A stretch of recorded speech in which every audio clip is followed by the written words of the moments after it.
여러분 안녕하세요, 롱장입니다. 정규 다니다가 빅뉴스가 있었죠. 이제는 단어를 써도 되는 것 같아요. 원래 영상 만들었는데 사용이 좀 어려울 것 같더라고요. 계엄 관련된 건데 이게 부동산이랑 연동지어서 해석할 만한 사건은 아닌데 아마 지금 정치 쪽에 모든 관심이 쏠려 있을 거예요. 근데 정치 얘기도 약간 하고 부동산 얘기들을 잘 안 하시는데 그것도 좀 말씀을 드릴게요. 일단 다양한 해석이 가능한데 지금 대통령실이나 현재 정권에서 가장 크게 착각하는 게 제 생각에는 지금 사람들이 먹고 살기 힘드니까 현재 정권 편이 없어요. 그러니까 지지율이 그게 맞아요. 당장 내가 먹고 살기 힘든데 누구를 지지합니까? 이게 입장을 바꿔보지를 못하니까 이해를 못하는 거예요. 왜냐면 본인들은 고위직이고 돈이 많으니까 먹고 살기 편하고 남들이 고개를 숙이니까 항상 존중받으니까 아쉬운 걸 모르는 거예요.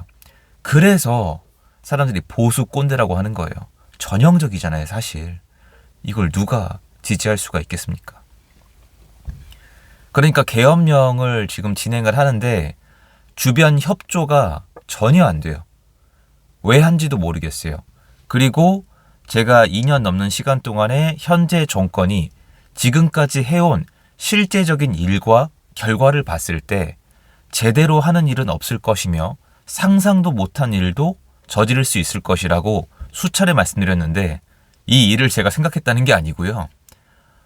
뭘 하든 기대 이상이에요. 전 상상도 못했거든요. 그리고 가뜩이나 내수 경제가 어려운데 지금 자산 시장에 엄청난 충격을 줬어요. 그리고 이 계엄령 내부 안에 예산안 얘기가 나왔어요. 지금 야당이 괴롭힌다. 예산안을 통과를 안 시켜줬다. 그래서 대통령실 예산안이 깎였다 이런 얘기를 하는데 제가 욕먹을 각오를 하고 좀 한 말씀 올릴게요. 서민들 대출 다 막으셨잖아요. 서민들은 돈을 안 써도 되고 대통령실이랑 정부는 돈을 안 쓰면 안 되나요? 큰일이 나나요? 이거 우월감 아니에요. 서민들은 대출 없이 집도 못 사고 가게는 망해가는데 대출 이자만 내다가 파산하게 생겼고 회생 파산 건수가 역대 최고고 월세 가격이 역대 최고고 신축 공급은 부족하고 그렇다고 뭘 깎아주는 것도 아니고 돈을 주는 것도 아니고 서민들은 말라 비틀어서 죽이면서 대통령실 예산안 깎인 거에 대해서는 계엄령까지 해야 되는 게 제가 정치 그 세부 사항까지 다루고 싶진 않아요. 저도 다루면 지금 상당한 분량의 할 얘기가 있는데 영상 찍고 제가 들어보니까 이건 아닌 것 같더라고요. 근데 이건 좀 아니잖아요. 야당이 지금 현재 예산안 기타 등등 탄핵안 때문에 정부를 괴롭히고 뭔가 민생을 파탄을 내고 있고 그리고 현재 정권이 못 돌아가게 방해를 하고 있다고 말씀을 하시는데 어차피 국가를 구성하고 있는 서민들이 국민들이 굶어 죽어가고 있는데 그게 다 무슨 소용이에요. 만약에 지난 2년 반 동안에 내수 경기 살렸잖아요. 지금 이렇게 안 됐을 거예요. 그리고 특히 저 같은 사람들 얘기를 개짖는 소리로 취급을 하니까 아무 변화가 없죠. 앞으로도 변화가 있을 리가 없을 거예요. 그리고 원래 이렇게 정치적으로 굉장히 피로감을 느끼거나 위기감을 느끼거나 공포감을 불어넣으면은 사람들이 이 불확실성을 싫어하기 때문에 자산 시장에 굉장히 안 좋아요. 지금 시간이 지난 이후겠지만 계엄 사건 이후로 자산 시장이 요동을 쳤거든요. 근데 이러는 분들이 계세요. 야, 어차피 계엄령 했다가 해지했는데 자산 시장이 왜 요동을 치냐? 사람들 바보냐? 그게 아니라 그건 본인 생각이고 외국인들이나 기관이나 개인 일부는 불안한 거예요. 그럼 부동산도 뭔가 결정을 함에 있어서 굉장히 불안해요. 현재 정권의 가장 큰 특징이자 가장 큰 제가 생각할 때는 좀 위험 요소가 이거예요. 불안함을 조성해요. 실제 결과는 별거 없어요. 왜냐면 결과는 별게 없을 수밖에 없는 게 무능하니까 없는데 계속 불안하게 만들어요. 예를 들어 드릴게요. 대출을 해준다는 건지 만다는 건지 부동산 규제를 푼다는 건지 만다는 건지 계엄령을 하겠다는 건지 만다는 건지 이해되시죠? 뭔가 딱 철학을 가지고 밀어붙이는 게 아니라 요게 나오면 저거, 저게 안 나오면 저기 있던 거 저거, 저게 안 되면 요걸로 땜빵. 이런 식이에요. 불안하단 말이에요. 전세 사기 어때요? 전세 사기가 전형적으로 공포감 하나로 시장을 파괴한 거예요. 왜냐하면 여러분 제 말 믿고 여러분 부모님 세대나 부동산 나가서 상담 받아보세요. 전세 사기는요. 당연히 때려잡아야 돼요. 이놈들. 이거는 용서가 안 되는 건데 전세 사기는 안타깝지만 역사적으로 계속 있었어요. 원래 있던 거예요. 모든 분야의 사기꾼은 원래 있어요. 물론 이번에 판을 키워주고 이게 좀 세력화돼서 많아진 건 저도 인정을 합니다만 전세 사기는 원래 있었는데 이거를 정부가 앞장서서 언론과 함께 공포감을 불어넣어서 멀쩡한 임대사업자 다 망하게 만들었단 말이에요. 그래서 빌라 착공량이 평년 대비 한 10분의 1이에요 지금. 문제가 되겠죠. 근데 상관없어요. 현재 정권은 당장 문제가 터져서 이것도 상관없어요. 서민이 죽어서 이것도 전혀 상관 안 해요. 이거 제가 확실히 보고 있습니다. 그리고 언론이 얘기하면 그때야 제대로 안 된 수습책을 쓰고 있습니다. 지금 예를 들어서 한 2년 넘게 한 3년 전에는 이재명 대표 대통령 되면은 나라 망한다고 했었어요. 여러분 댓글 부탁드려요. 욕하셔도 상관없어요. 하세요. 예전에 비해서 3년 전에 비해서 자 이재명 대표 대통령 된다. 이 문구 느낌이 같으세요? 다르죠. 분명히 다를 거예요. 제가 왠지 여러분께 감히 여쭤볼게요. 어차피 망했거든요. 어차피 당장에 망하게 생겼는데 이 사람이 대통령 되나 저 사람이 대통령 되나.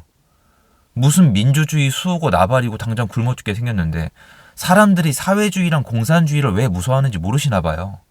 사람들이 공산주의를 무서워하는 첫 번째는요. 우리가 봤을 때 북한 같은 데 봤을 때 굶어 죽기 때문이에요.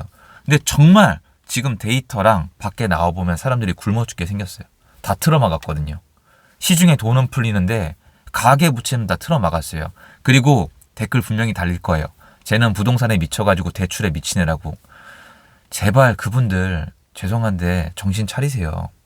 원래 이거 아니에요. 예전에 노무현 대통령이랑 문재인 대통령도 가계부채를 이렇게 하진 않았어요.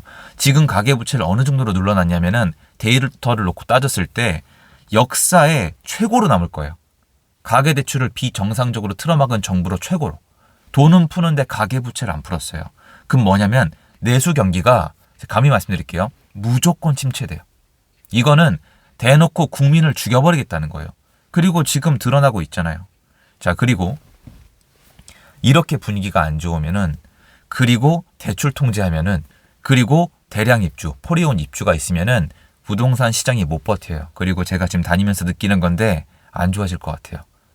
분위기가 많이 안 좋아요. 다만 이게 오래는 못 가요.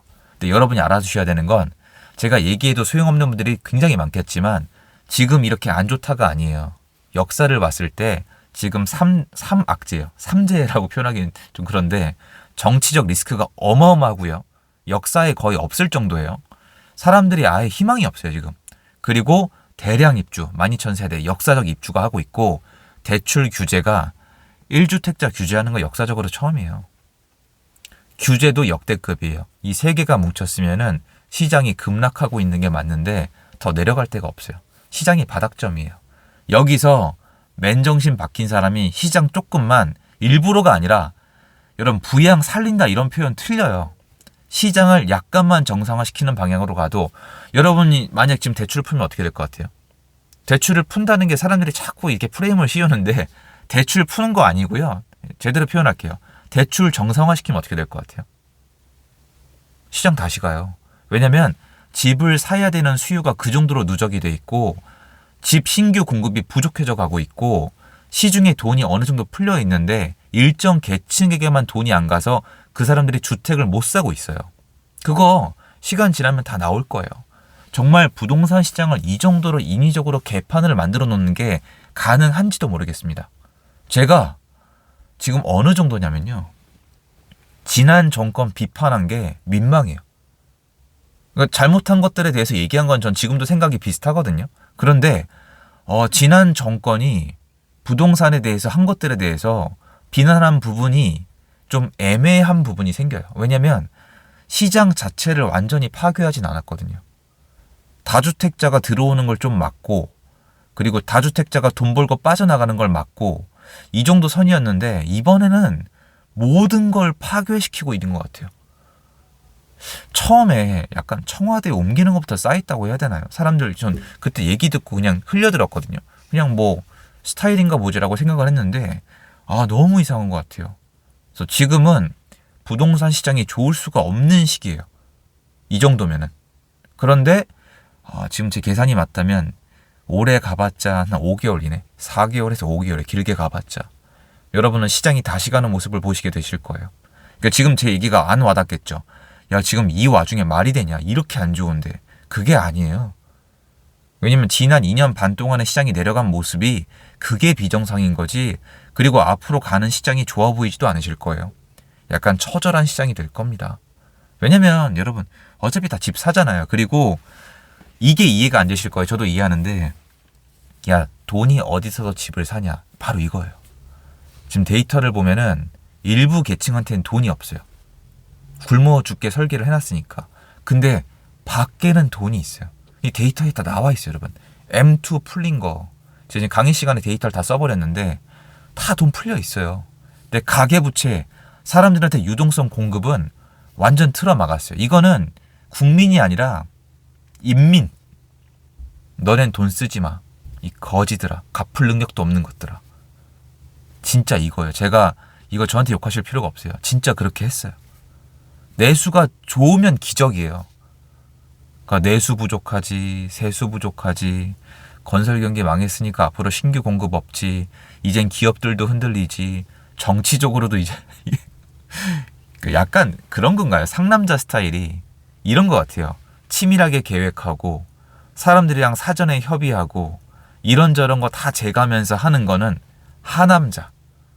내가 한번 해보고 싶어? 마음에 안 드는데? 질러! 이게 상남자. 그게 아니에요. 주변 사람들을 챙기는 게 상남자 아닙니까? 얘기해봤자 뭐 소용이 없겠죠? 그죠? 대단합니다. 어디까지 국민들이 희생해야 되는지 정말 퀘스천 마크가 정말 하늘에 받고 싶습니다. 이 퀘스천 마크를. 어디에 물어봐야 되는 거예요? 그래서 부동산 시장에 대해서는 여러분이 지금 이 시기가 안 좋은 시기일 수밖에 없다. 악재가 하나 더 겹쳤다. 라고 말씀드리고 싶고, 그래봤자 시장이 앞으로 살아나는 이유는 이런 것들의 리스크가 제거되기 때문이 아니고 그냥 자체 수급이다.